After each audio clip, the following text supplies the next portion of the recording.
Welcome to the University of Kansas School of Education first virtual summer conference. We're going to wait a moment to make sure it gets populated as everyone is entering. So just give us about 20 seconds and we'll get started. Well, maybe I have 10 seconds. So welcome again. My name is Sean Smith. I'm a faculty member here at the University of Kansas in the Department of Special Education. And I want to welcome you to the first of several sessions we'll be having here at the University of Kansas School of Education, as I mentioned a moment ago, for the virtual summer conference. We're excited about the panelists we have. Want to start with a little business to get started with. We're going to have a Q&A component that will be ongoing throughout the session. And for those of us that have been to these, the Q&A, there's a tool within Zoom for you to ask your question.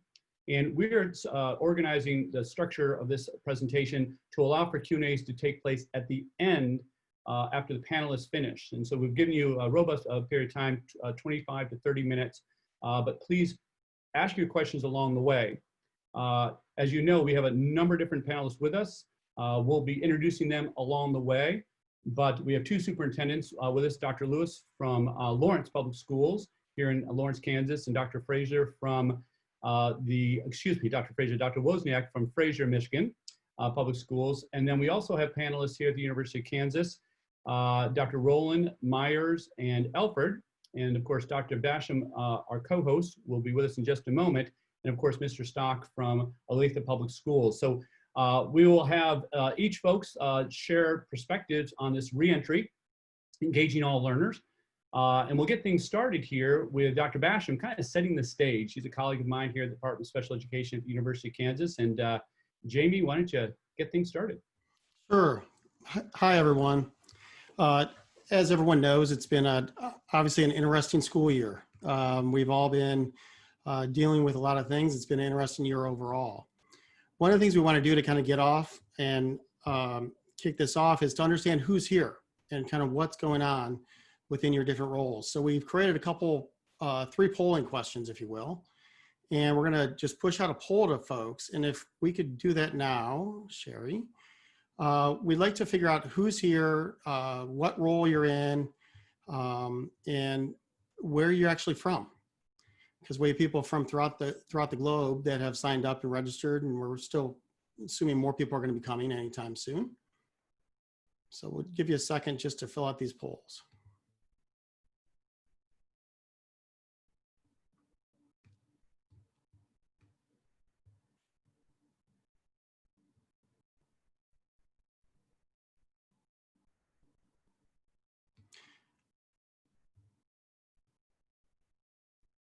Okay, and I think there's another question that we could probably end this poll and move to the next one, given that most everyone is.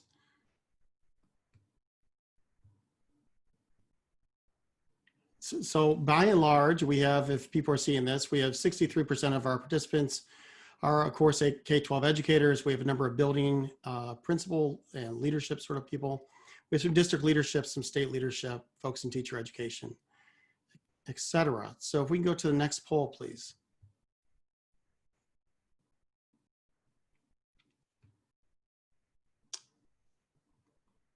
The next poll, I think this is the same poll again.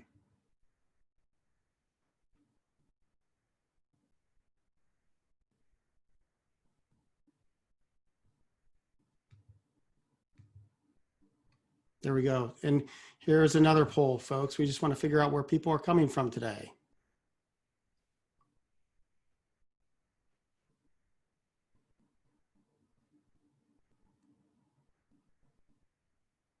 Given that we're in the dead center of the United States, we're not too surprised that most people are from the United States and in the Midwest. It's seeming to be what's emerging here, as people will see in a minute.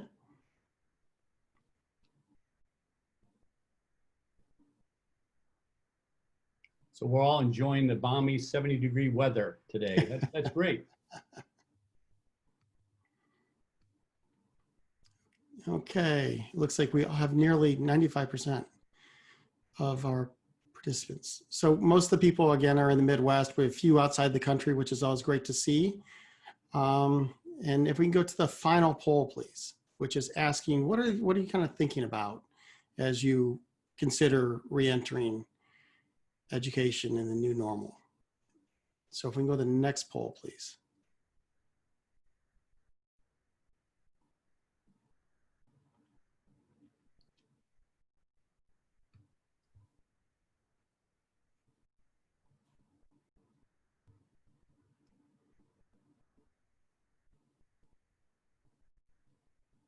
So this poll is essentially, when you think about reentry, what are you thinking about? What are some of your concerns?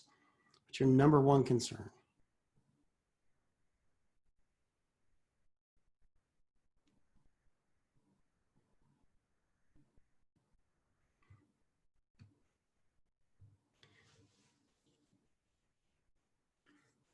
So behind the scenes, just so our superintendents know, district planning is tending to be one of the things that's popping up. Obviously, meeting the needs of all learners is a key consideration. It's nice to see the families, meeting the needs of our families. Yeah. Okay, so if we can end that poll, I think we have 96%, which is probably pretty good. So that just, what we're going to try and do with that information is try, engage, and support everyone as we kind of move throughout the next 90 minutes. So that just provides us some context for what we're thinking about as we move forward. Throughout the presentation, as Sean kind of indicated, we have some resources that we're going to be providing. We have things to share. But most importantly, what we're really looking forward to is working with the questions and answers that the questions we're going to receive from you. So we're going to start off just doing a quick little reflection. I'm going to do an overview with where we've all been over the last, what is now 5-6 months here. And, you know, Sean and I said this in our opening video, if you've had an opportunity to see it. I think he and I were both engaged with this, as many of you, probably in late January is where we started getting some phone calls, mid to late January, really from around the globe. And how do we support emergency online learning, emergency remote learning? How do we design learning for all learners in that emergency remote environment? What are some key considerations? And so I know these are some things that Sean and I were working through at the very beginning, and we've kind of worked through until about a month and a half ago, where we started making that shift towards sort of that reopening or reentry, which we want to spend a lot of time talking about here today. I'm going to do a quick overview of some things that have caught our eye. And then I'm going to hand it back to Sean just real quick, I think. And he's going to cover some things relative to this one of the centers we recently had. And he's going to talk a little bit about the Center on Online Learning Students with Disabilities. And then I think we're going to, he's going to hand it back off to me, actually. So I think I may have messed up the order already, but nonetheless, we're going to get through it. So one of the most major things that's happened, obviously, as we've gone into remote learning, we've had 48 of 50 states in the US that have canceled school throughout the rest of the year. This is stuff that's already passed. It's stuff we've been dealing with. States throughout that time period have provided emergency response plans. We have, and I'm going to share my screen here in just a minute. We have gone through and cataloged, and I'm assuming everyone can see my screen. We've gone through and cataloged a number of these resources. And so we have all the emergency response plans from each state, and we have started to identify what are some major variables within those. This will be shared with you as we kind of move throughout the session here today. What's interesting in all of these is an area that's near and dear to my heart and something I work on in the research and within implementation across the globe is this thing called universal design for learning, something that Sean's worked on as well. Within these response plans, one of the major overarching areas that we've started to see emerge is how universal design for learning has been critical to the way we think about the redesign of the education system. And so if you're unfamiliar with UDL, I just wanted to kind of highlight this for you very quickly. Again, we're going to provide this resource. I'll drop it in the chat window for you.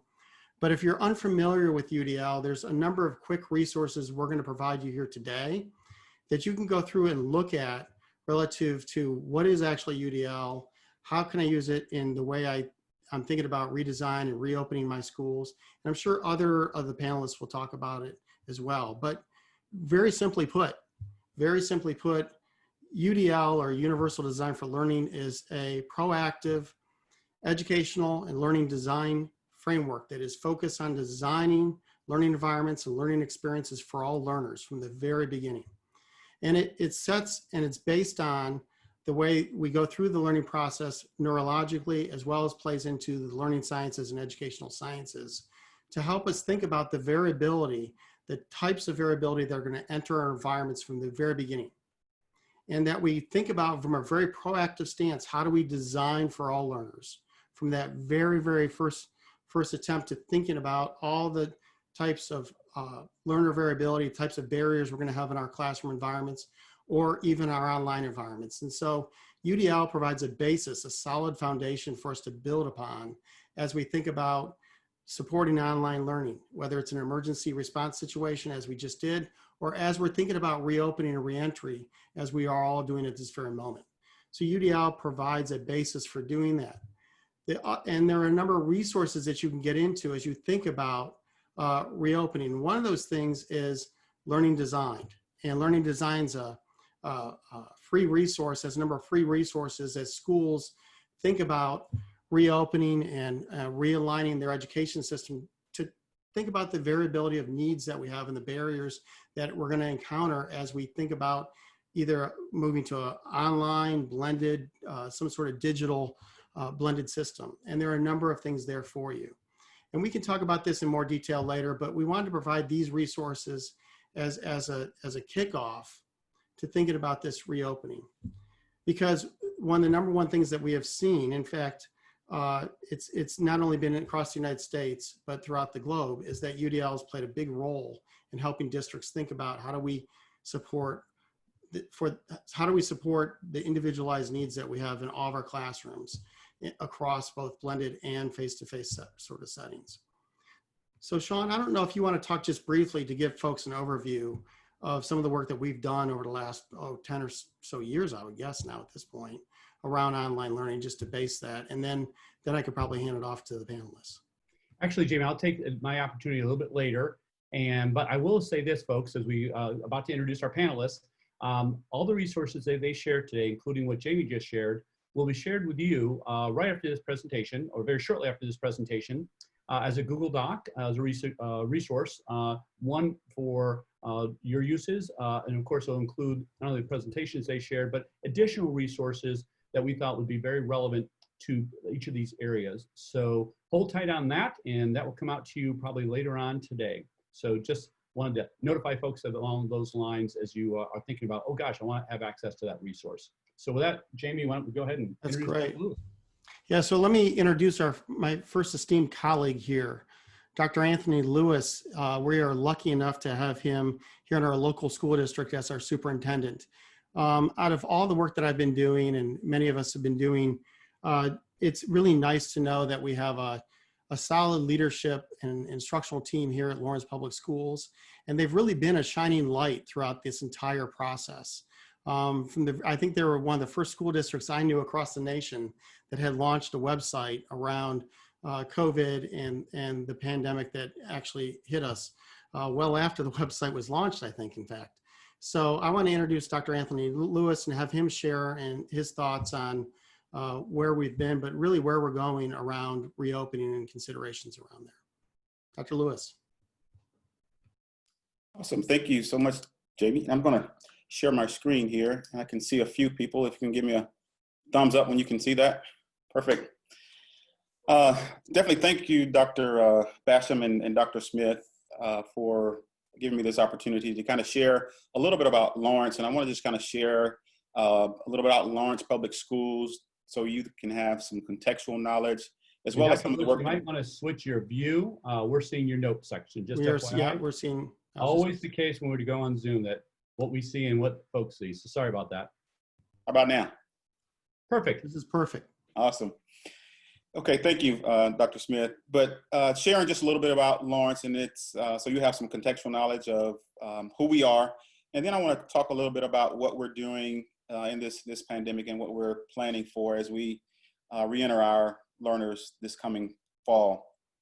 Actually, tomorrow begins my 3rd year as superintendent here in Lawrence Public Schools. Prior to that, I was 7 years in Kansas City, Missouri Public Schools as principal, director of elementary schools, and assistant superintendent.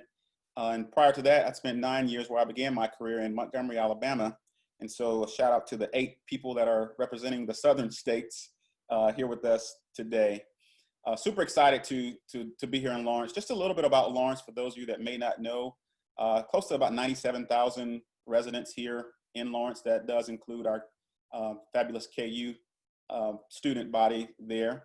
We're located about 30 miles east of Topeka, about 45 minutes west of Kansas City. Lawrence is ranked the most educated city in Kansas. So we're super proud of that. And obviously we're home of University of Kansas and Haskell Indian Nations University. A little bit about Lawrence Public Schools. We operate 21 schools. We actually have the largest K-12 virtual school in the state with approximately 1,300 students enrolled there.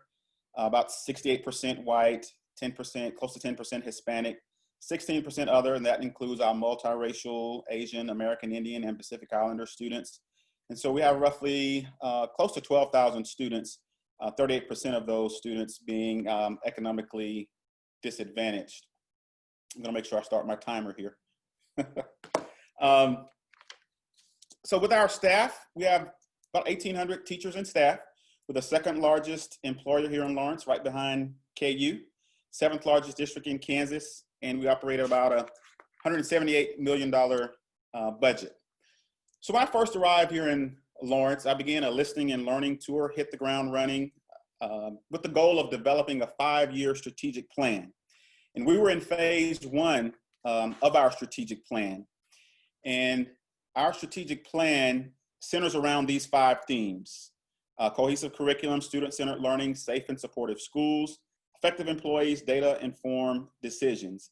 And these 5 themes drive our 5 student outcomes, which are increase literacy by 3rd grade, math proficiency by 8th grade, narrow those achievement gaps between subgroups, obviously increase high school completion, and advance student post-secondary success in college and careers. And these outcomes were based on our 2018 assessment data. So we were feeling pretty good. You know, we had a solid plan, just began the implementation. Then in the words of the famous philosopher Mike Tyson, you know, everyone has a plan until you get punched in the mouth. And we certainly got punched in the mouth. Obviously, our punch number 1 came COVID-19. March the 6th was the last time we were with our scholars in our buildings.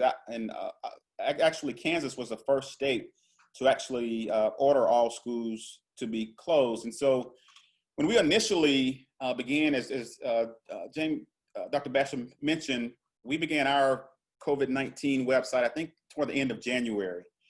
And so we were beginning to learn more about this new virus, and we were beginning to grapple with the possibility of students being out of school for 14 days. Those were the recommendations around that time. That seems like so long, you know, but we ended up being out of school 10, 12 weeks. And so we were doing some things in our district prior to this that we didn't even know would be preparing us for this pandemic. Thanks to the generous support of our community, all of our high school students already had MacBooks. Our middle school students had iPads. And just at the beginning of this school year, back in August, late July, we made the decision to ensure that all of our elementary students had one-on-one access to iPads. They didn't take them home, but they had them at the school. And we didn't know that would prove beneficial for our continuous learning plan. And so with the support of the state, we developed our continuous learning plan. But I will tell you, we approached it a little differently here in Lawrence. We believe that, yes, learning is hugely important, but we were experiencing a pandemic. There were some needs that we needed to ensure that we were ensuring that those needs were met with our families. You know, we all studied Maslow's hierarchy of needs in our education program, but sometimes we tend to forget those needs. But I approached it from that standpoint. Yes, we're experiencing a pandemic, but how are our families doing? How are our staff doing? We have staff that is responsible for teaching 20, 25 students, but they have kids of their own in the home. Try being a superintendent of a district and have 4 kids in your home with you when you're responsible for teaching them and working from home as well. Actually, almost wanted to suspend one of my students in my home, but it was a struggle, and so we wanted to make sure that we were mindful of that, and we were understanding the needs of our families, because the dynamics were extremely different from household to household. So we just kind of approached it from a standpoint of, this is what we're experiencing, but let's take care of our families and our staff, and obviously our scholars' needs. And then comes punch number 2, which is the murder of George Floyd. When we think about the reentry of our schools, these are some conversations that we will have to have, with our students, and how I wish that we were in school during this time. And so on June 2nd, I sent an email to staff and families, all of our families, and I just shared, these are just pieces of the letter that I sent out to our families and our staff around disrupting systemic racism and those systems of oppression. And so I shared this, and I shared with them that, and Lawrence, I believe that we can lead the way in this work if we just commit to examine our personal biases, speak out against social injustice, and you have the rest of the text there on your screen. But then again, as I think about this virtual panel here, and I think about the reentry and engaging all learners, how will we certainly do that? How will we address all learners when they return? And I'll tell you, here in Lawrence, our equity journey began back in 2005 with a book study around race achievement disparities. We studied Glenn Singleton's work, Courageous Conversations.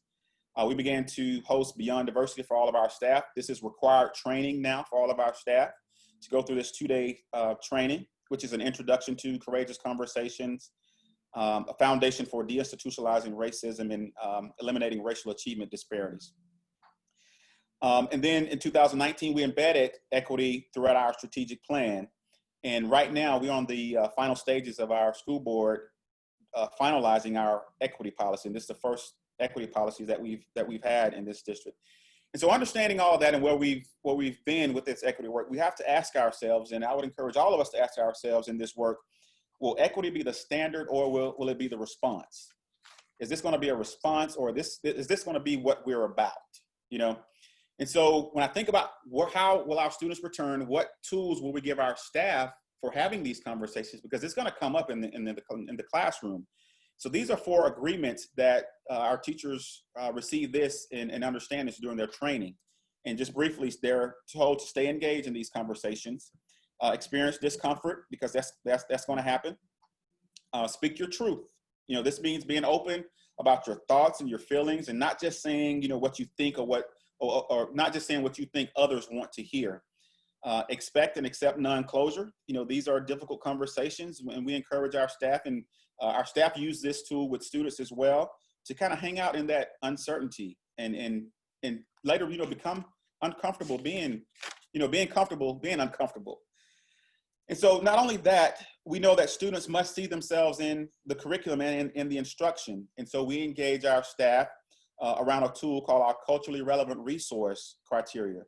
And these are just 5 questions that we ask, that our staff ask themselves as they are selecting resources and tools to share with our students. And I'll be more than happy to share these questions that our staff goes through in terms of selecting resources for our students. And so in other words, we cannot have resources that make students feel less than, or put another way, we cannot have resources that make students cry. And that was several incidents where I was engaging conversations with students, and they would recant, for example, their open class discussions around Huck Finn, and they would just begin to, cry. And so we can't have, resources that make our students feel that way. So I tell people, I think COVID-19 was the best thing to happen to K-12 education. I really do. Our equity work, coupled with this new opportunity for us to engage in education in a different way, I think will be positive on the other end of this crisis. I do believe that through every crisis comes great opportunity. And I really believe that this is a way for us to depart from the past. And so I'll give you about 10 seconds to kind of read this quote here on the screen.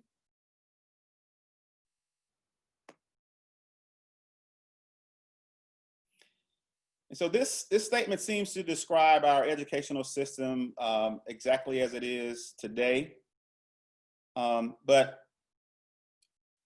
ironically, after more than 50 years, we are still confronted with similar problems in education. This is actually a quote that came from Time Life magazine in 1958. And so we have to ask ourselves, what has changed? Over 50 years, what has changed with our educational system? And so that's why I go back and say, I think this is a great opportunity for us to do something that's really beneficial for today's learners. In fact, the model of education that we're currently in should have been abandoned years ago. You know, I often say that our students are sentenced to third grade for 176 days, and then they do their time, and then they're promoted on to fourth grade, and they're sentenced to fourth grade. So how can we get to a model where learning is the constant and time not being the constant? One of the things that attracted me to Kansas was this whole notion or this idea of Kansas school redesign. Kansas allows schools to apply to redesign their schools. We were fortunate to have 4 schools that were part of that this year. And so it began several years ago with Mercury schools, and we were part of the Apollo schools. And so basically your schools are given a blank slate and are given permission to totally redesign schools. But this there's year 1 planning. So each school district school will take 1 year of planning to redesign their school. Well, obviously we had to move a little quicker with our COVID-19 response in terms of totally redesigning our schools in such a quicker manner. And so the support that we're receiving from our state around what our schools will look like, they're going back to something different. They're beginning to look at competency-based learning. And to what Dr. Basham was sharing in the UDL, that how column. So how will our students show that they've mastered some of this content? And so in this model, we began to look at learning being the constant. And so when we think about the number of K-12 staff that are on the call in our higher ed, what are the implications for us as K-12 partners in this work? What are the implications for our higher ed partners as we redesign this work? And so this way, we're looking at true competency-based learning where our students are becoming the CEOs of their own learning. And we saw that in the spring where they were taking ownership. I even saw it in my house with my high schoolers. They were taking ownership of their learning because they had agency, they had choice in their learning. And so I think this new model of education will prove beneficial for us here in Lawrence. And so lastly, I just want to share, and I know my time is wrapping up here. I just want to share some of the feedback that we're receiving from our parents. So many of you are probably engaging your parents in similar surveys around planning for the fall. And so this question just simply asked them, do you plan to return? 71% said yes. We had 2% said no, and 27% are unsure. And I would imagine that they're unsure because, at this point, they don't know what their options are. And I won't go through all of these, due to a time, but I do want to kind of share this one here. This first question, when we think about childcare, we have about 39% of our families here in this top question that say that they are concerned, they either agree or strongly agree that they're concerned about access to childcare. And so as school systems, we have to think about, because we're seeing early models of A days and B days, but we do have to recognize that our families are struggling. Some of our families will struggle with childcare in terms of how they will, will need to have their children taken care of. I'm one of them. I have a 2nd grader and a 4th grader, so I will need that's a consideration for my family as well. And then lastly, enhanced cleaning. When we asked them how important are these factors, enhanced cleaning occurring in schools was the number 1 factor in terms of them, parents really factoring in what are their concerns as it relates to beginning school.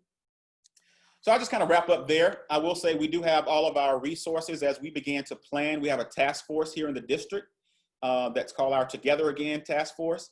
And all of our planning documents, elementary, middle, and high, are here on this site, and you're more than welcome to peruse this site.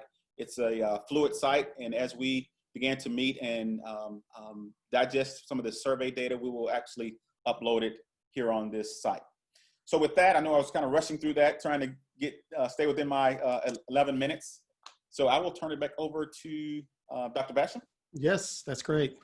Wow, it's just absolutely wonderful. And I love the concept of learners becoming their own CEOs of learning. I think that's just an absolutely point takeaway. And the other thing that I'm really observing here, and what I've noticed as a parent, is the types of data that you're looking to gather as you go through the learning process. And I think it's absolutely critical as state leaders and district leaders and building leaders, and even educators for that matter, are processing what are types of things I should learn.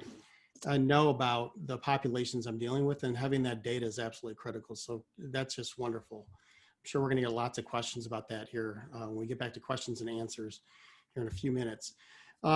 Next, I want to introduce another superintendent. And in fact, I was on a meeting this morning with some leaders in the state of Michigan, and Carrie Wozniak was receiving absolute praise by some folks there. Yesterday, and I happened to miss it yesterday, she was part of a panel or a discussion that took place, I think, with the Office of Elementary and Secondary Education. And they, I think, had 4,000 people on the call. And it was absolutely, I've heard all great things. I'm looking forward to seeing the recording. But, you know, the state of Michigan is a state that I've been involved in with a number of research projects over the years. And I've known Carrie, oh gosh, a long time. In some of the work that we've been doing and collaborating on certain things and various things. And so I want to highlight Carrie Wozniak and the work you're doing at Fraser Public Schools as a superintendent there. Maybe you can share with the folks, as you guys have gone through this process, what you've been dealing with and what you're thinking about, and as you go into reentry and reopening. Great, thank you. Thank you so much. I really appreciate being here and learning from all of you. It's always a privilege to be a part of these kinds of conversations. So thank you, Jamie, for the invite. I'm gonna take a minute and pull up, or second, I should say, and share my screen. I do have some resources I was hoping to share with the group and kind of talk a little bit about, you know, what we have been doing here in Fraser. And I just want to start off by saying Fraser is a really amazing place. I'm so proud of our teachers and our students and our families. We have a great community. It's 2 by 2 square miles, but we are 40% school of choice. And our families really believe in the community. And I love those analogies of the knockout punches that we took. It was a real hard hit when we were told that we had to stay home on March 13th, that Fraser community really appreciates people coming together. And it's been very challenging for us, as it is for everybody, you know, to have to, you know, stay home, and we've all been doing our best to stay safe. And one of the things we've really rallied around is being proactive versus reactive. I use this slide in all of my presentations to staff and to teachers and our students. And it's, I cannot change the direction of the wind, but I can adjust my sails to always reach my destination. So we're real believers of owning our course and, you know, owning our destination. And we've tried to do that since the beginning of this pandemic. And that's been our focus all summer as we prepare for reentry, because it is a really big lift that we're all trying to get through together. As I'm on this webinar, I'm carefully watching our governor is releasing the Michigan Return to School Roadmap.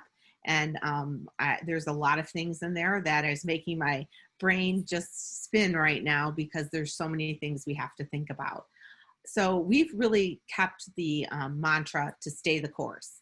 We were doing a lot of really good things prior to COVID, and we want to make sure we stick to our strategic plan and the important things that we were doing prior to having to go into this virtual environment. So I just wanted to take a minute and share with you this graphic, because universal design for learning has really been the focus of our work for over 9 years. We've been very much steeped in that work, and it's the foundation of all of our teaching practices.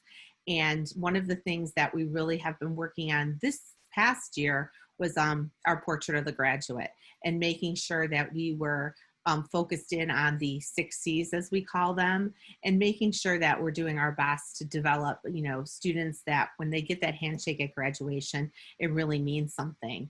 And when we went into this new learning environment where our, students were online, and they weren't in that face-to-face mode all of the time, we really became very concerned about the learning partnerships and those relationships that are so important for our students to have. We've been doing a lot of work with restorative practices and building community.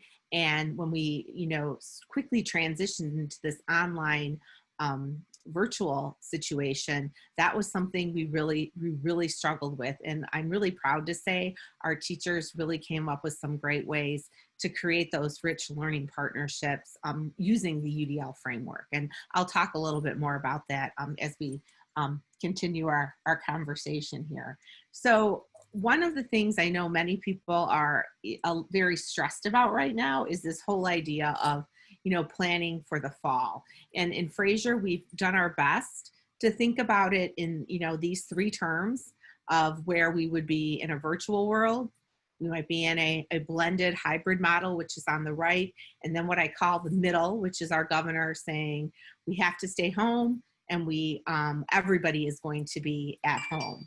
So right now we're planning for a fully virtual option for all of our students that choose that option, but we want to be well positioned to pivot into that virtual model if we have to do so due to the pandemic. So we've put together right now, and I'll share with you committees that are really diving into this work. And our whole focus, and I was so glad to see that Jamie and the team talked about this earlier, is keeping UDL at the focus of everything we do. We try to look at all of our work through these 3 lenses. So when we're designing our instruction, we're looking at providing kids with multiple means of engagement, multiple means of representation, and then multiple means of action and expression. And today we were having a conversation about high school kids and, online learning, and that executive function piece came up. And I was able to, redirect the conversation, back to the framework. And we talked about the importance of making sure we're, explicit in teaching our students that executive function routines in a virtual environment. And you've got to be the leader that helps build that plan. So the team decided, we're going to need to do a virtual orientation for kids. Say we don't all come back in the fall. How can we make a virtual orientation fun? How can we create that energy around it that you would still have in a face-to-face environment? So I can't stress to you enough, having a framework of teaching and learning that you can continuously go back to is so important. And one question I often ask educators when I'm, talking to them, I say, what's your teaching and learning framework? And I would be crushed if our people can't say UDL, because we've spent so much time on it and we've invested so much energy in putting it into practice that I'm surprised when other teachers, they can't answer that question. So I always say, you've got to have a philosophy around teaching and learning that you believe in and that you use as you're, you're working through these, challenging situation. So again, I go back to UDL as being our framework that we always keep at the focus. And one of the things we've worked on this year is making sure that we're providing our families with options. And I just lost sorry about that. Are we sharing again? Apologize. I gotta get out of there. Is that we're providing our families with options for the fall. And I've been talking to a lot of districts about this.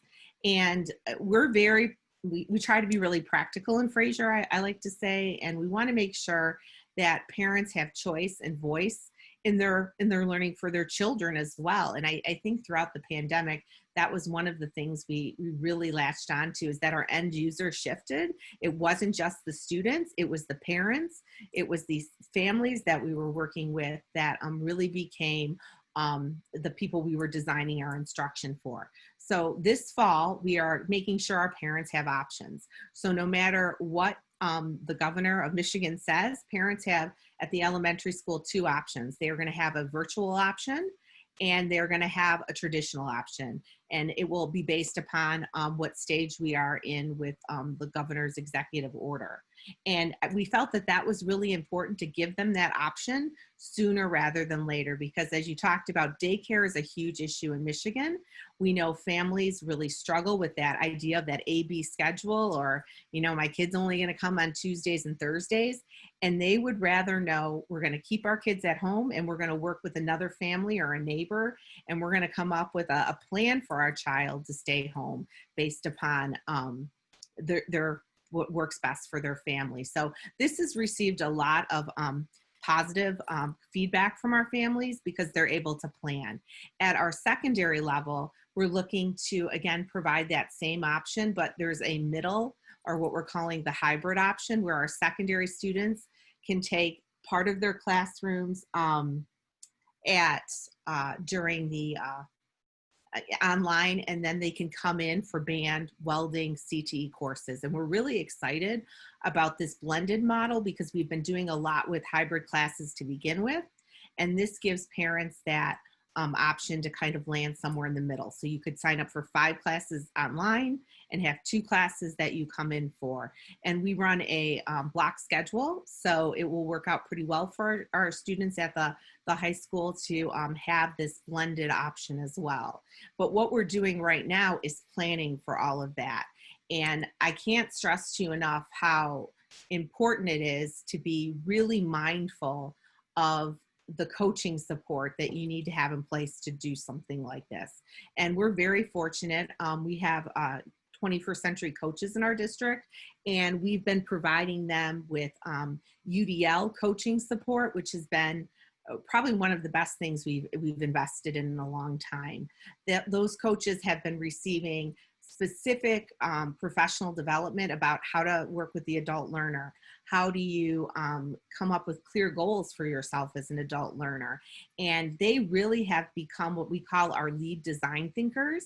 When there's a problem or something's not working right, you can go to that team, and they do an amazing job of troubleshooting. And I gave an example here of when we were in the pandemic, how our coaches just really responded and came up with a common template for our learning management system that made it so much easier for the end user. Our parents were getting, you know, and if you had more than one parent or student, and the parents were getting, you know, 8 emails from 8 different teachers, Remind 101, and all of these different ways of gathering information, and they were overwhelmed. So we buttoned all of that down. We listened to our parents, and we came up with a very streamlined process to have parents, you know, receive information.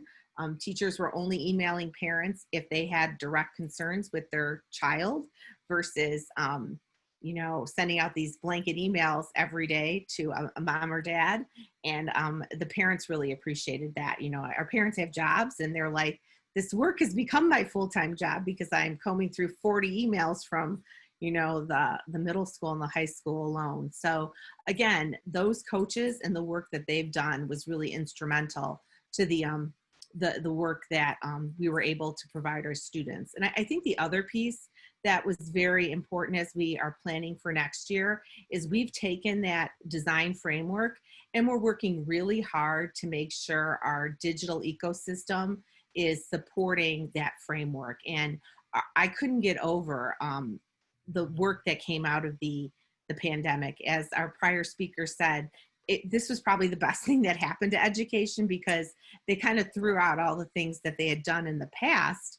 And I saw teachers collaborating in a way that I'd never seen before, because they can make their PLC time whenever they wanted it to be. You know, you weren't constrained by the traditional schedule. And I was so proud of the creativity I saw. And I just put a quick sample up here of my, you know, English department, and just some of the different things that they had done to really create engaging tasks for kids and scaffolding for all of our learners. And the increased student and teacher engagement was another piece that really kind of blossomed.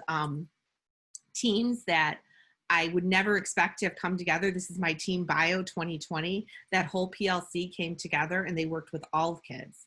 It wasn't anymore about being, I'm, with second hour during this time. They all came together and really did some things that were very exciting. So again, that framework was so important, and this type of work is helping us propel into the fall.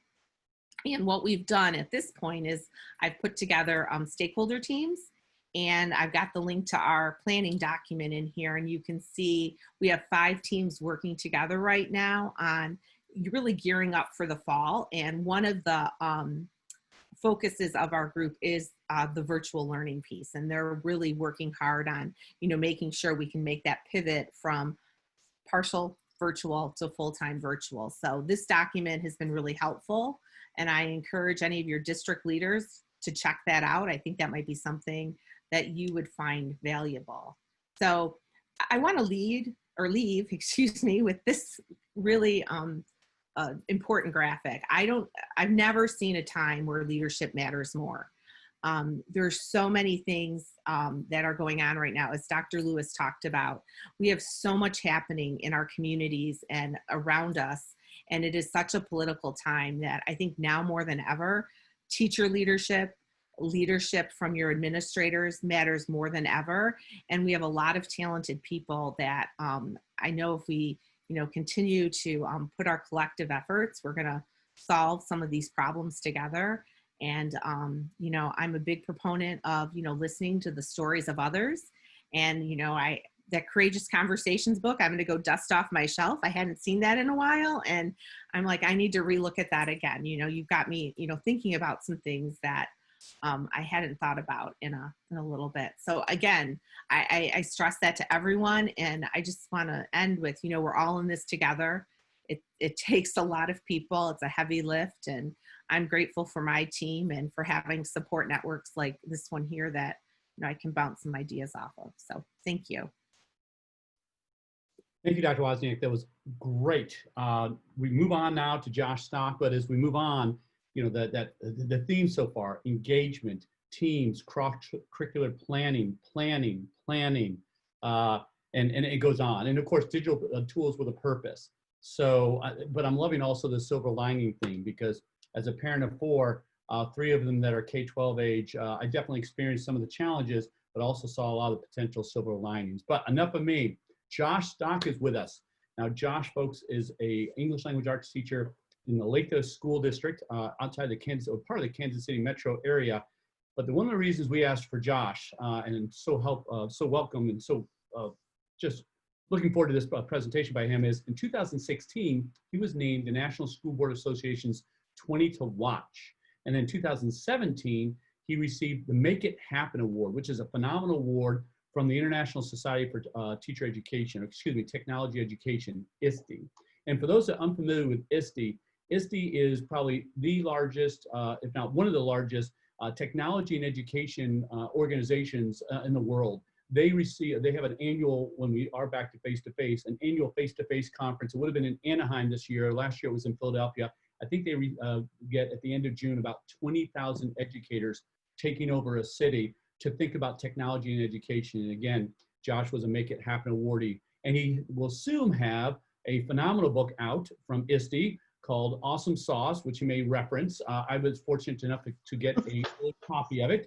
And it is a great book. I'm not sure when it's coming out. But anyways, last thing on Josh. Josh is a technology and teacher. He's integrated technology prior to the pandemic.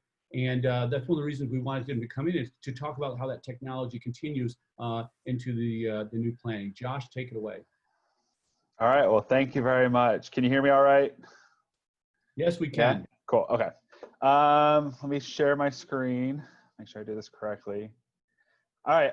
Yeah. So I am a 6th grade English teacher, and I'm excited to get to share with you. I'm also excited to represent the majority of all of you out there, those teachers, because one of the things that I experienced going through this whole process over the past couple of months is it's this sense of lack of control because there are so many decisions being made by so many other people. And as a teacher, it's overwhelming because I don't know where I fit into that role. And I was fortunate to be a part of a lot of committees to help make decisions. But what I've really decided to focus in on in the fall is there's going to be a lot of things not in my control, and I'm going to focus on what can I control, which is what's within my realm of my classroom. And most of my instruction is going to be focused on how I can have more blended learning opportunities. So if we're in school, great, I can provide these self-paced lessons. If we're out of school, great, I've already got these self-paced lessons ready to go. My book is out now, actually. Came out last week, so check it out. I also host a podcast. It's called The Kansas Moonshot, and it's actually about the school redesign process. So a lot of schools that went through school redesign for the state of Kansas, I have a lot of educators on there talking about some of the innovative things they're doing with that. And we were one of the Mercury schools, so we were in the first round of the school redesign, and so we've been changing for the past couple of years on how to rethink education. Like I said, the majority of my focus is on how I can provide video lessons or opportunities for students to learn at their own pace, whether they're with me in the classroom or not. So there's a great video. These links are all in the resources page, this presentation, so you can click on them. But Jennifer Gonzalez, Cult of Pedagogy, she's got a great video on in-class flipping, which when I do flip learning, the majority of what I do is having kids watch those videos in class. And like I said, if we end up not going full-time in the fall, those would be viewed at home. But if we're in school, they're gonna watch those videos in class. That way it can help work them through that process. But one of the things I like to encourage people, especially teachers out there, is when you start creating videos for your classrooms to guide students through different activities, you don't need a lot of expensive equipment. A lot of times people, that's their hurdle. They're like, I can't create this content for my students. I'm going to go out and find all this content. But you can create it yourself, and you don't need expensive equipment. I record all of my videos that I create for my students with my phone. And I did invest, if you are going to invest in something, I did buy like a $20 tripod, and then I've got a $20 lavalier microphone that clips on your shirt. If you are a superintendent out there, or you are a principal out there, and you want to support your staff in developing content for their classes in whatever form, getting some microphones that they can connect to their devices just to help them develop some of that content would be helpful to them. And maybe some tripods, just throwing that out there. I have what's called the rule of 3 with any content that I create for my classroom. I do not record a video more than 3 times. I will record it 3 times. Whatever I've got on the last one, that's the one I'm going to run with.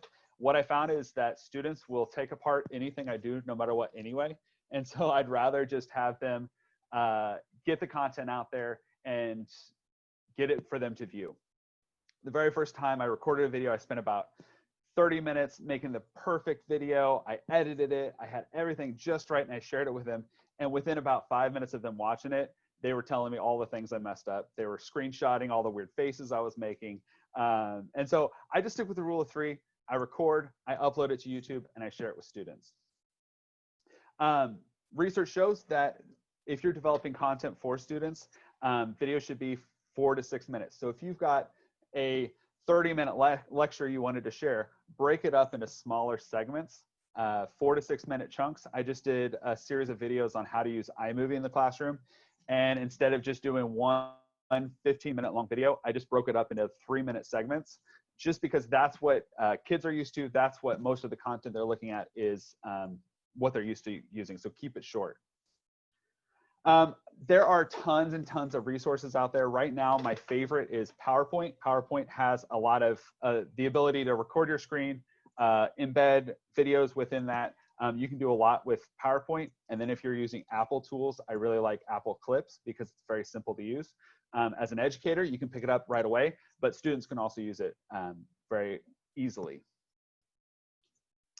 And then I'd also recommend that you are creating YouTube playlists because YouTube is the easiest way for people to access content, whether it's on their phone on their devices that they're using one-to-one, whether it's on a laptop. YouTube is easily accessible, hopefully, within your district.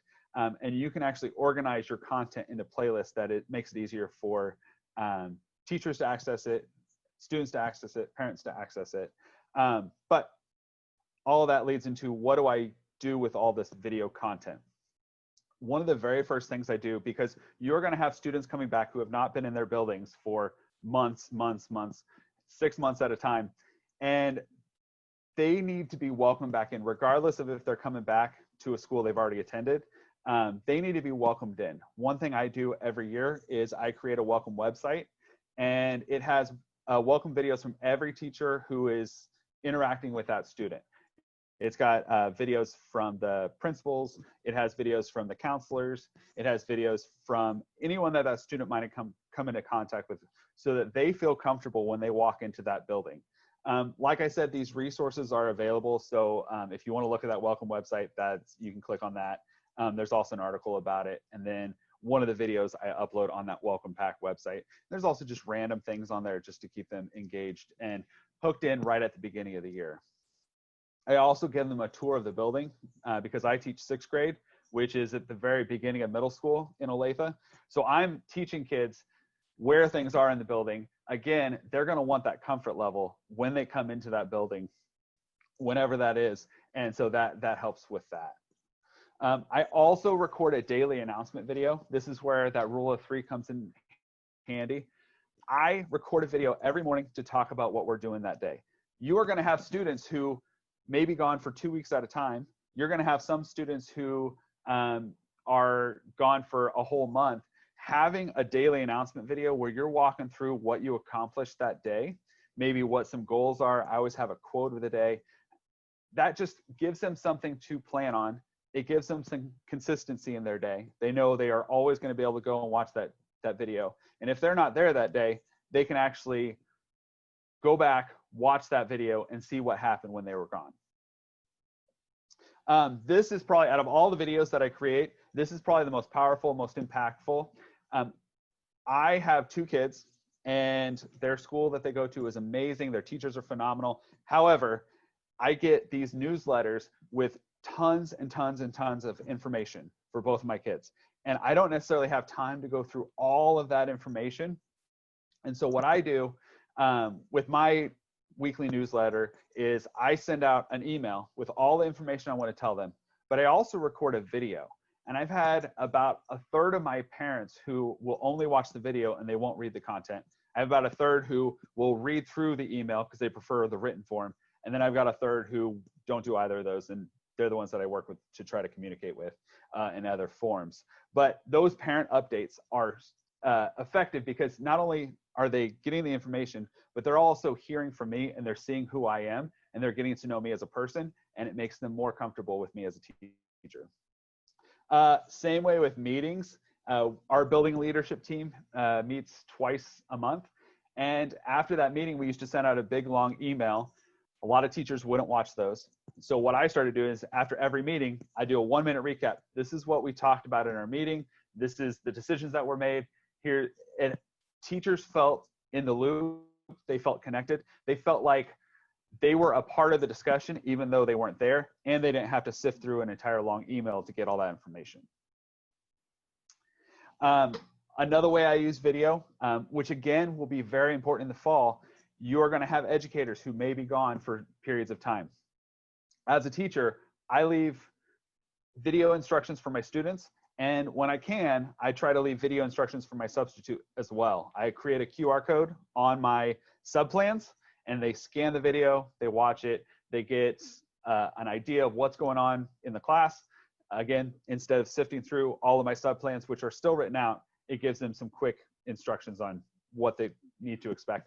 It also gives the students a little bit of ownership of what they're going to be working on. Now, all of that was how I communicate with parents, communicate with substitutes, communicate with staff. Now, how do I actually use my videos in my classroom? Again, if the students are going to be there in class, these videos will be flipped in the classroom. They'll be watching these so I can go around and check in with individual students. However, if they're not in class, then they can watch these videos on their own.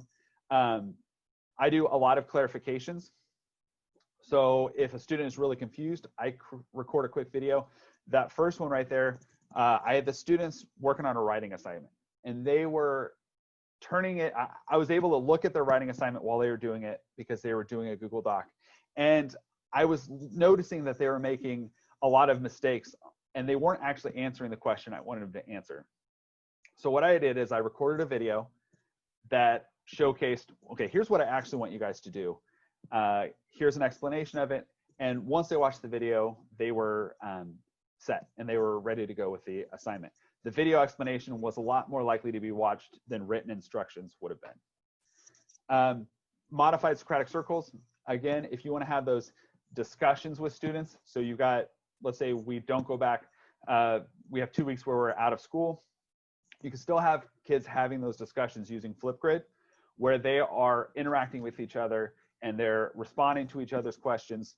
But what I like about it is I actually do this in school too, because some of my quieter students, this gives them the confidence that they can actually participate in the discussion without being intimidated by actually having to share what they want to say out loud. And then it builds up to them actually sharing in class. I've got 2 more. This one is probably one of the most powerful tools as an English teacher. So all of my reading lessons, when I read with students, I record myself reading to them, and then I put it on an app called Edpuzzle. And what I like about this is students can pause when they get stuck. And my goal is to teach them how to recognize when they get stuck and how they can actually pause the video, reread the section because they got lost. I make comments in there as I'm reading to them. One time I dropped the book and I lost my page. And I said, oh my gosh, guys, do you guys do that? Do you ever lose your page, lose your spot? And then I just had a chance for them to write down, well, what do you do if you get lost?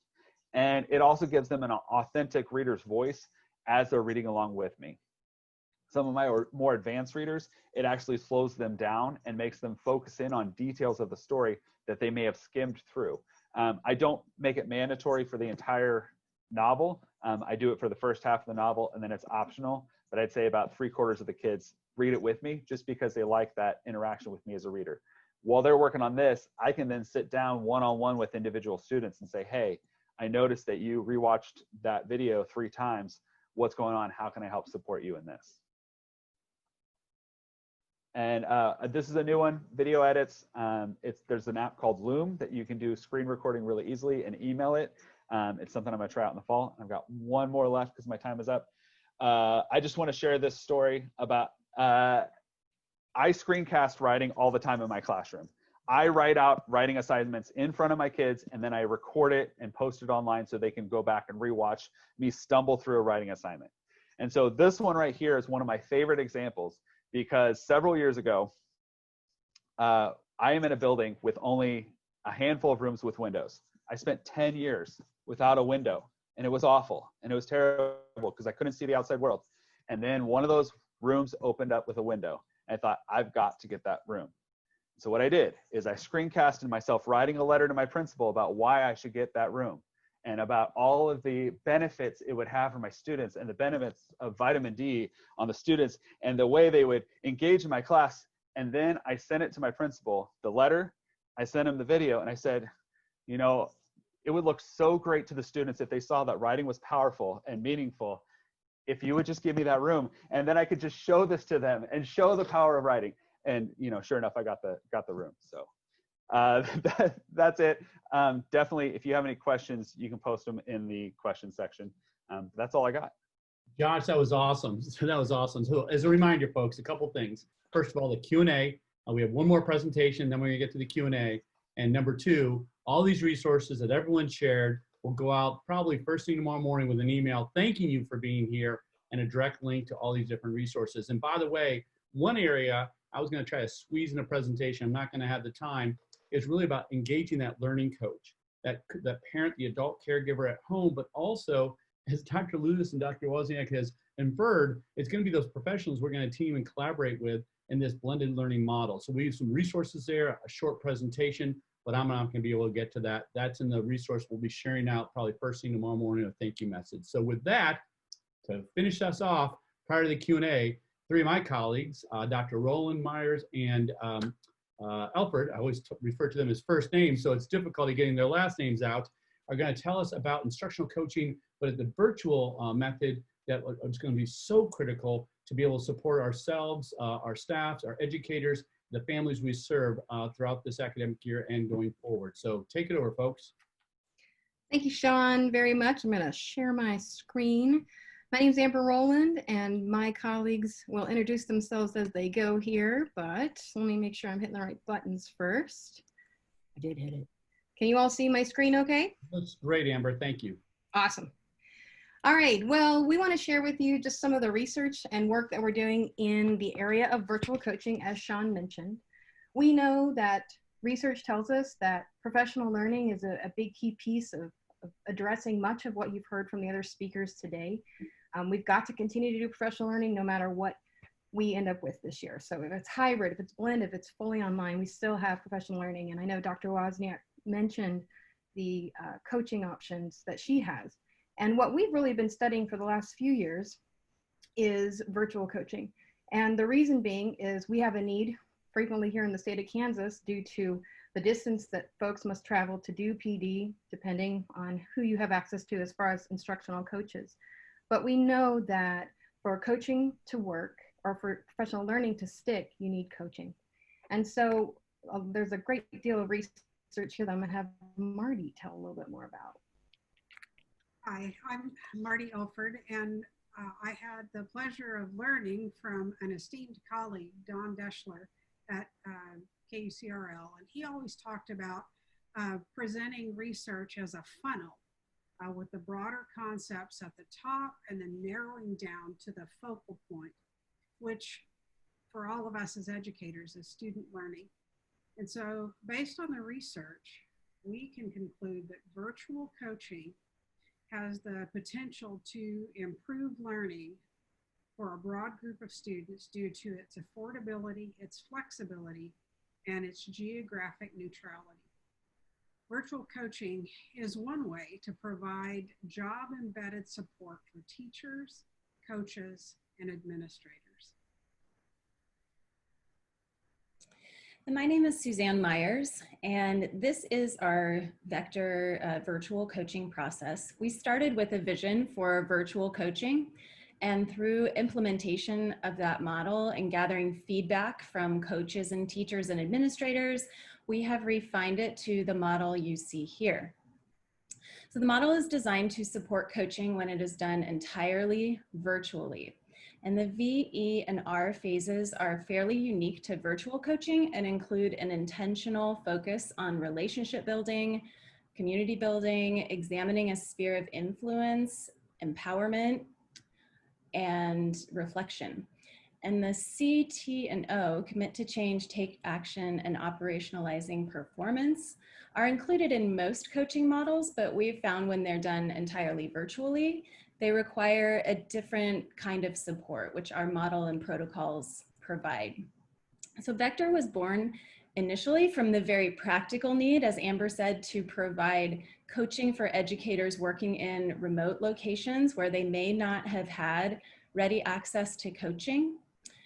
But what we found is that the model certainly, while it works for that purpose, there are also applications for the model in districts that are not geographically isolated. Some districts we work with have an existing coaching program and they employ on-site coaches, and we support their on-site coaches with one-on-one virtual coaching of the coaches. And we also work in districts where on-site coaches have a very large number of teachers that they work with on top of additional non-coaching duties. And those districts are using the model to supplement their existing on-site coaching. So we believe that every student deserves to be taught by a well-supported educator. And our Vector model ensures that no matter what school students attend, no matter where that is, that their teachers will be able to access rich, personalized, context-specific professional learning in the form of one-on-one or small group coaching. And it's also important to note that we work in a variety of districts that use different coaching models, methods, scheduling, etc. And this model is designed to be platform agnostic and to work with a variety of coaching designs and schedules. And in order to make this very practical, because we recognize a lot of folks on here are educators and coaches, we wanted to be sure and share some of the underlying necessary components for good virtual coaching. So these are the 3 P's that we talk about every once in a while. The first one is the partnership approach, and that is pulling from the notion that we are non-evaluative. Very much 2 people who come together who have teaching experiences but want to do things differently, whether it's getting ready for online or blended learning, or hey, I've been wanting to try out this one piece. I've been teaching for 30 years, but I would love to have someone help me. So very much a partnership approach, non-evaluative. The other P are our protocols. We've developed over the course of our time researching this virtual model. We've got lots of protocols, including questions and virtual orientations that have to take place between administrators and coaches and coachees, as well as agendas and various things that help really make virtual coaching successful, including logs and leadership reports, because we're non-evaluative, but we still share what's happening in the classrooms with our coachees. And the last P are our platforms, and the platforms are kind of in 3 areas. One, of course, you've got to have a synchronous meeting platform. We use Zoom primarily, but there's lots of others. And we also have to have some sort of video sharing platform, and this allows for that video-based observation. So for instance, during COVID, during that time, our virtual coaches were well ingrained with the classrooms, and so we were able to go in and either join the Zoom session live as coaches, or we could watch an observation later, and it gets posted to this platform. We use GoReact, but there's lots. Torch, Athena, you've probably heard of others, but this is where the coach and coachee can each post videos and annotate questions and feedback and ideas for moving toward the goal that's been set, and really gather the data they need to determine if the goal has been achieved or not. And the last piece is document sharing, and we use Google Drive for the most part, but there's lots of options out there. And again, like Susie mentioned, this is platform agnostic, as well as works for pretty much any coaching model, as long as it's platform or partnership based. So there is a blog posted on, I think Sean's going to mention the resource that we have, but we've posted a blog that lists all these technologies and the rationale behind why we chose what we did, just in case you need those.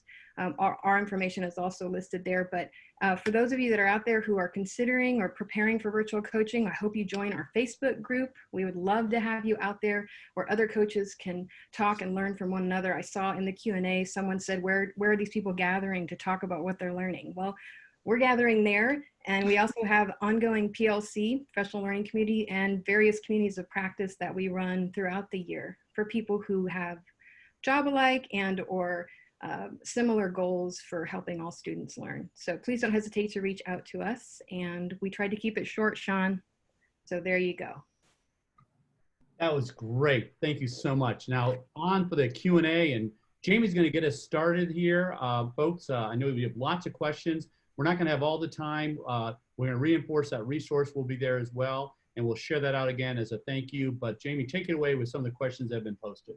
That's great. We've had some questions, actually. I think a lot of people are really interested in the concept of looking at the silver lining of COVID as COVID-19 is a place to kind of reset the education system.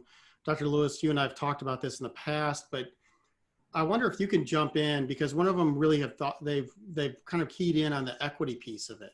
So what's like one thing, and Carrie at the district level too, and others throw in on this, but what are 1 or 2 things that a district or a school or you might do in a classroom to really support, racial or equitable learning across all learners between now and the beginning of the school year, as in the midst of everything else they're dealing with? What are a couple things, 1 or 2 things that we can maybe do? But that kind of stuck out to people.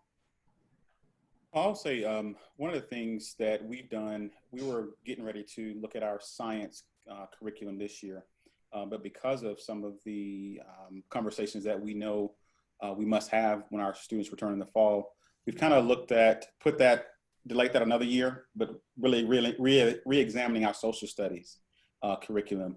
And as I mentioned, it's important for our students to see themselves in the curriculum. I'm sure we all been in professional development sessions, certainly not this one, that you're wondering, why am I here?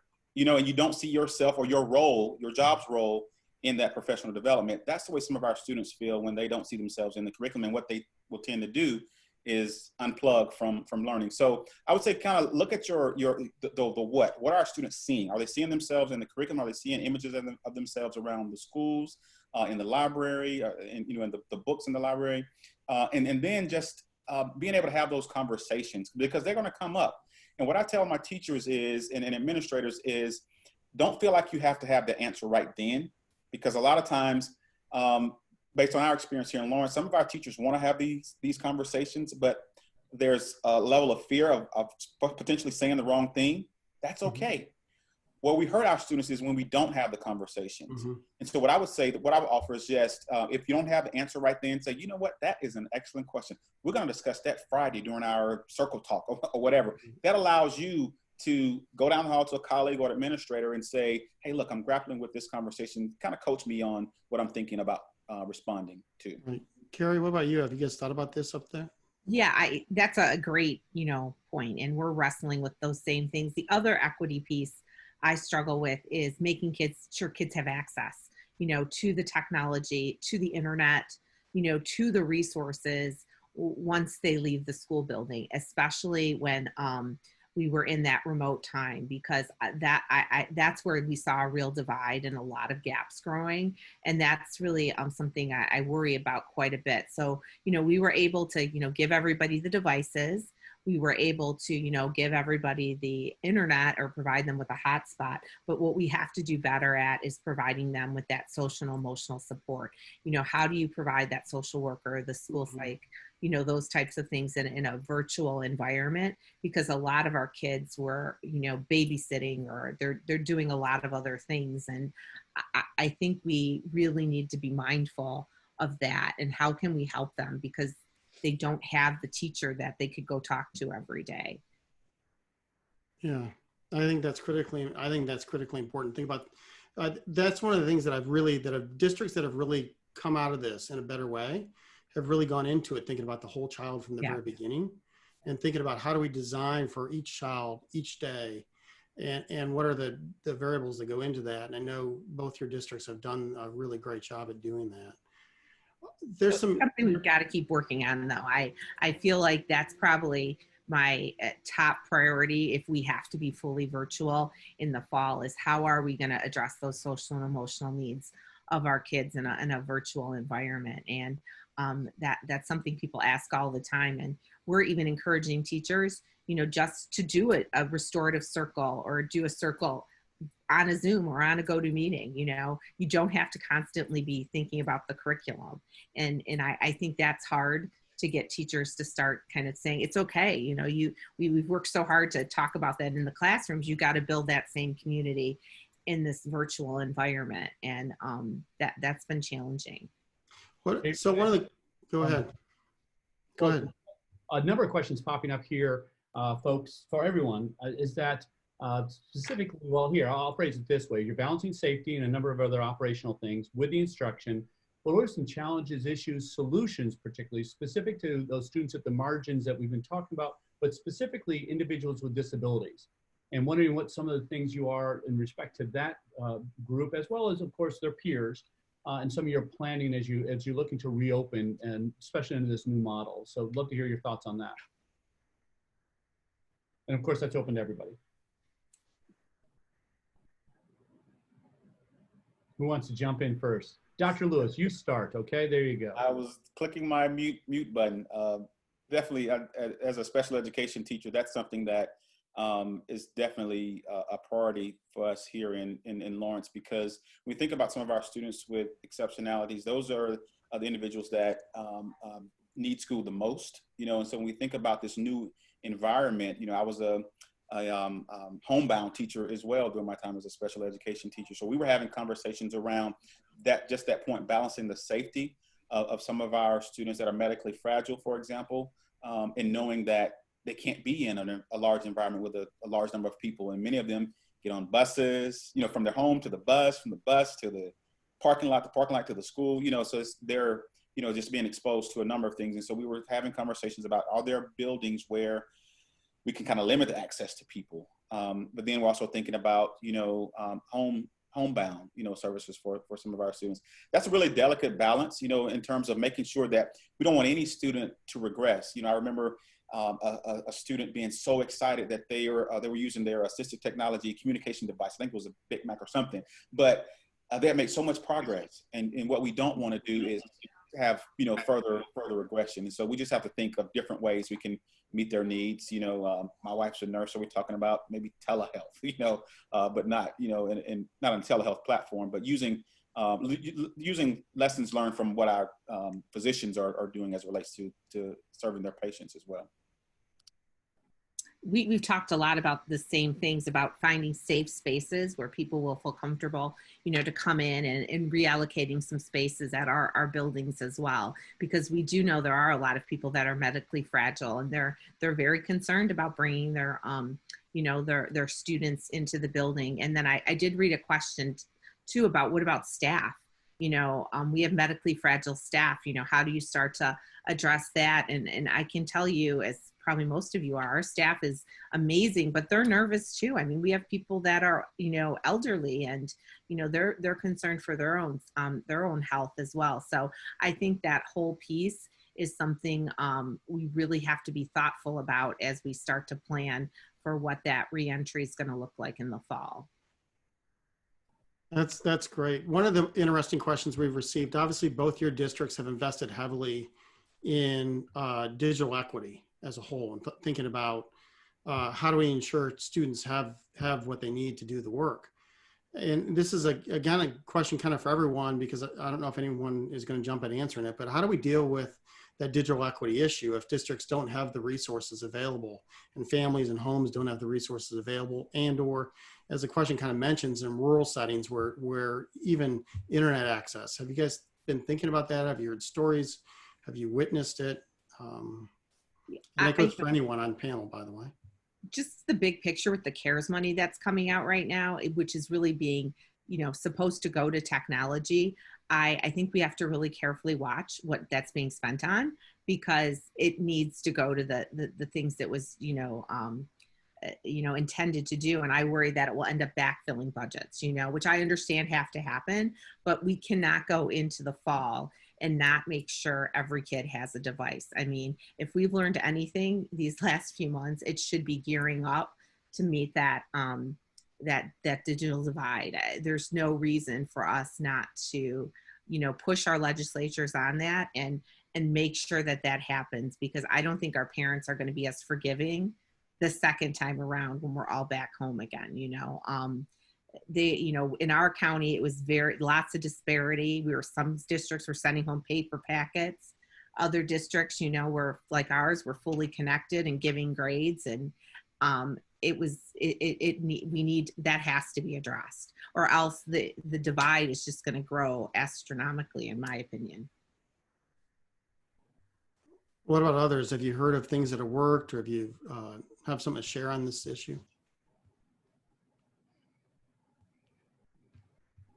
I would just add, obviously, there are some districts that we are fortunate to have devices, but as the person that asked the question, what if you don't have those devices? I cringe at the thought of a packet, and we don't want to send packets home with worksheets, but I would say send packets home with ideas, learning ideas where students can show that they've mastered a competency or mastered a standard. So for example, if it's a rural area, a farm town, after you walk on the farm, come back and write about this.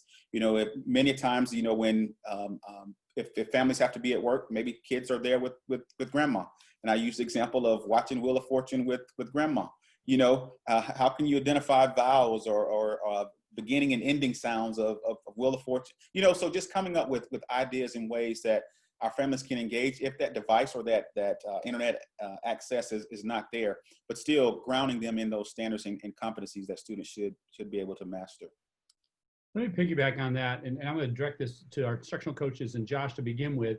A number of folks are asking about everything from progress monitoring to collecting data to assessment on the special education side, but on the broader side, and Dr. Lewis, you were just alluding to it, in terms of getting information in terms of our students' understanding, especially if they're in the blended or potentially back to the fully online. Thoughts on that to all panelists, but maybe let's start with Josh and our instructional coaches. I'd say my biggest focus is having as much self-paced lessons, as many self-paced lessons as possible to allow students to move at their own pace, and giving them multiple ways to show their comprehension of a topic. And so whether we're in class or out of class, my hope is still going to be shifting to that. And I think that will free me up if we do have to not come back at any point.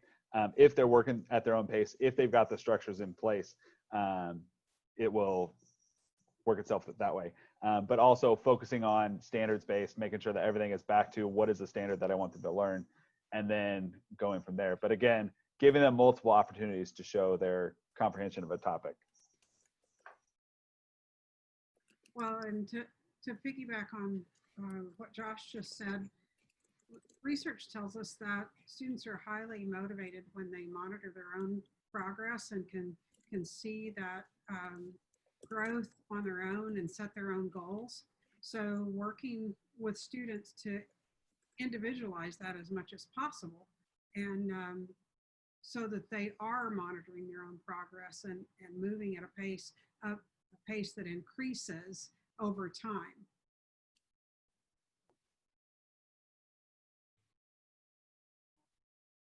And I just want to comment, Sean, on the last question. I know that in my area and in the schools where my children attend, there have been a lot of really wonderful, good examples of community partnerships and working with businesses and internet service providers and people like that, the school district working with those community partners to ensure that students, if they're able to have internet access at home, that the school works with that internet service provider to make sure that that happens. And then also working with community partners to make sure that it's communicated with parents and students where they can find wireless, Wi-Fi if they don't have it at home. So I think just seeking out those strong community partnerships has been really fun for me to watch that happen through this whole thing.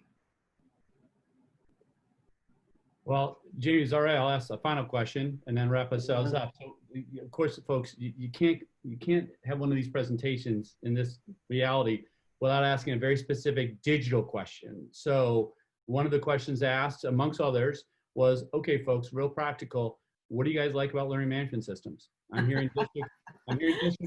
Man, let Dr. Lewis take that one. Yeah. I get it asked all the time. I'm going to add to it a learning management system appropriate for our kindergartners, but also for our high schoolers, for those families that have 4 kids, and we want the same one for everybody. There you go, Dr. Lewis. Dr. Smith, you must have took our survey. We actually asked this question during our continuous learning plan, and that was one of the things that rose to the top. Is they wanted one learning management tool, and so we are planning to use. Well, they wanted two. They wanted one learning management tool, but they also wanted one video management because we were using Google Hangout, we were using Zoom, we were using. So they just wanted one. So we're going with WebEx here in the fall. And as far as learning management, we're allowing our teachers at the different levels, because elementary, as you mentioned, looks a lot different than high school. And so what they're doing at elementary, there's Seesaw out there. I think I saw Josh or somebody share some information on Seesaw. It's Seesaw out there for elementary. And I think our high schools will go to Google Classroom as their learning management software. We do have, with Power School, Unified Classroom. We think it's going to be a learning curve, and a lot of our staff may not prefer, I would say that, may not prefer Unified Classroom. That's a good way to put it. So understanding that this is still new for everyone, we wanted to allow our teachers to have a lot of voice and choice on that. I'm going to stick in the chat. I actually created a document on this because I get asked this question all the time, like what would you, what's your LMS, and what are, we have core tools that we've adopted and that, everybody sticks to. And it was interesting because before the pandemic, we were, thinking of switching LMSs, and we decided to abandon that whole plan. We're staying with Blackboard. And the reason is we felt like we just needed those protocols in place, and we just made Blackboard work. And I think our parents are okay with it. But 7-12 is Blackboard, K-6 is its learning.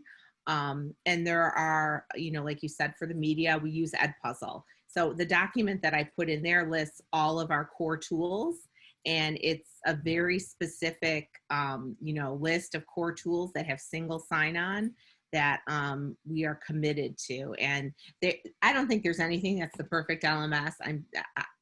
That's my opinion. I feel like I've been doing searches for that for the last 5 years. So I think you have to make what you have work, and you have to, create really good protocols that work for your district and for your family. So you can, like I said, I'll put that document in my PowerPoint too, but I feel like I get that question a lot. And it was interesting during the pandemic how we just said, look, we're sticking with what we got, and we're going to leverage it as hard as we can. Well, it's 3:31 now. And so we're gonna call it a day.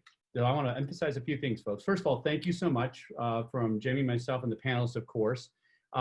This was a collaboration, by the way, by the School of Education and Global Education Academy.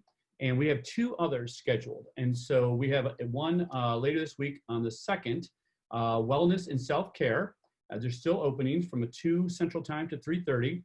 And then our final one for this series, Education for the Future, Rethinking What Education Might Become. There's still slots for that. That's on the 7th at 2 p.m. Central Time as well. Sherry just put out in the chat for everyone a link to the survey for this session. And as we've emphasized from the get-go, and we want to reinforce here, within the next 24 hours, you will be getting a link, of course, thanking, but also a link that organizes all this information, this wonderful information our panelists have shared, and more. And so we hope we've organized it in a manner that is easily accessible, easily to be able to isolate, identify, and utilize.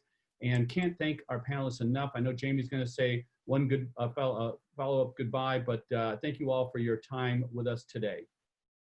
I actually want to say the same thing. It's been absolutely incredible. We know we haven't gotten to and haven't been able to answer all the great questions we've received. We'll try and capture some of those and put those out with the resources as much as we can. Some of them are more complicated than just simply short little answers, but we'll do the best we can and assign some resources to those. But thank you for attending the session. Thank you to all the panelists for helping support the redesign of the education system as we reopen into a more equitable sort of education system that really is designed for all learners from the very beginning. And I just want to give hats off to all the educators out there that have completely transformed their classroom, their teaching overnight, and are now thinking about what it's going to look like in the future, because that's really what it's all about. It's how do we develop the next generation of students. That has not changed. That has not changed. What has changed is the considerations and the way that we're doing that. And so just hats off to everyone that's doing such a great job in the field and for attending today and hopefully learning some new things and participating with us. So thank you very much. Have a good afternoon.